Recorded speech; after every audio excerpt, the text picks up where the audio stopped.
The Zephyrian Council of War had seen many species crumble before their might. Their elongated limbs, reinforced with biometallic plating, could crush stone. Their razor-sharp claws could slice through reinforced steel. Their acidic saliva could dissolve armor in seconds. When they first encountered the pale, soft creatures called humans, the council erupted in what could only be described as laughter. These things? General Crixtal examined the holographic display showing human anatomy. No natural weapons, no armor plating. Their bones break under pressure we consider gentle. Their skin tears at the slightest provocation. The other, council members clicked their mandibles in amusement. Perhaps they are not the dominant species of their world, suggested Commander Vethra. Perhaps we are looking at their livestock.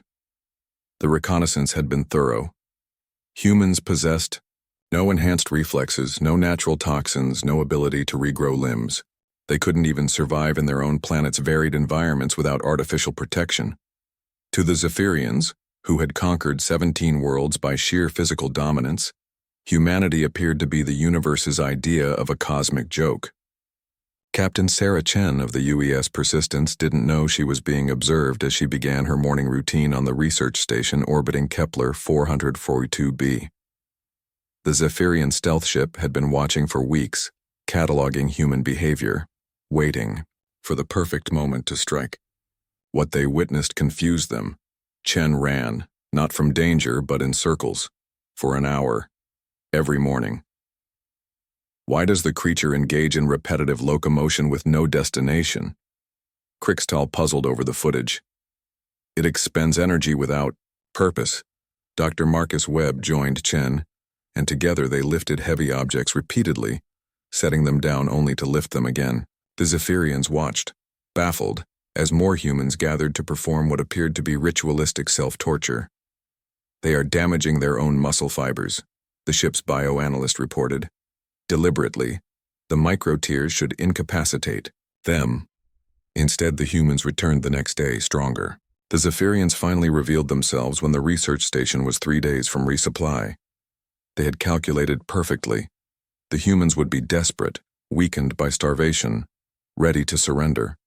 Their boarding pods punched through the station's hull with contemptuous ease. General Crixtal himself led the assault, expecting to find cowering creatures begging for mercy. Instead, he found Chen standing in the main corridor, a simple metal rod in her hands, blood streaming from a gash on her forehead.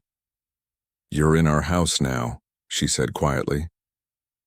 Crixtal's laugh was a sound like grinding stone. "Creature, I have been fighting for longer than your species has existed. I have personally killed stronger beings than you while wounded." To demonstrate, he allowed his claws to extend, each one longer than Chen's forearm. Chen didn't flinch. "I'm sure you have, but here's the thing about us fragile humans, we don't know when to quit." The battle that followed would be analyzed by Zephyrian military academies for generations.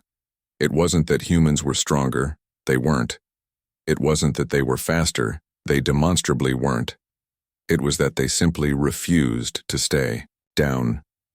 Crixtal struck Chen with enough force to shatter her ribs. She rolled with the impact, came up swinging, and caught him across the throat with her improvised weapon. When he backhanded her into the wall hard enough to crack the reinforced polymer, she used the wall as leverage to launch herself back at him. Throughout the station, similar scenes played out.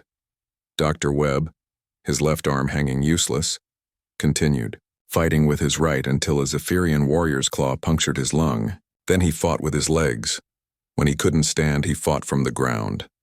Engineer Lisa Park took a dose of acid that should have killed her in seconds. Instead, she screamed, wrapped her burning arms around her attacker, and held on while Chief O'Brien shot them both with an emergency foam suppressant. The Zephyrian warrior, unused to prey that fought back while dying, panicked and made a fatal mistake. "What are these creatures?"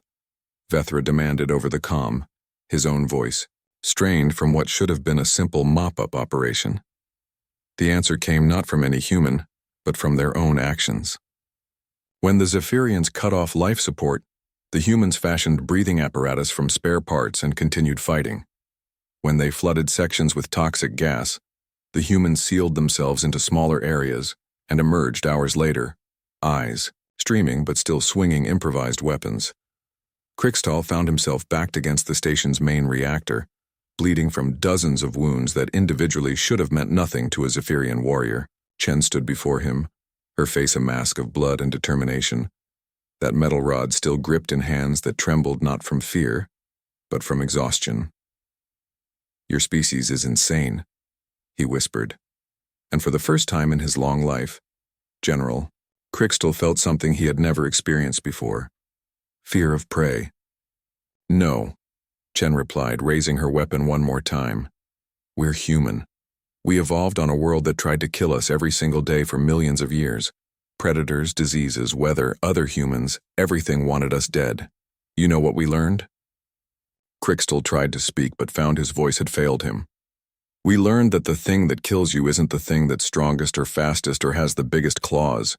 Chen stepped forward, and the most feared general in Zephyrian history stepped back. "It's the thing that never ever stops coming." The rescue ship found the station intact 3 days later. The Zephyrian assault force was gone. Their ships fled to whatever corner of space they had come from. In the station's database, they left behind only a single transmission, broadcast on all frequencies. "Warning to all Zephyrian forces. The species designation human is hereby classified as threat level Omega. Do not engage. Do not pursue. Do not underestimate. These creatures possess a weapon we cannot counter. They do not know how to surrender."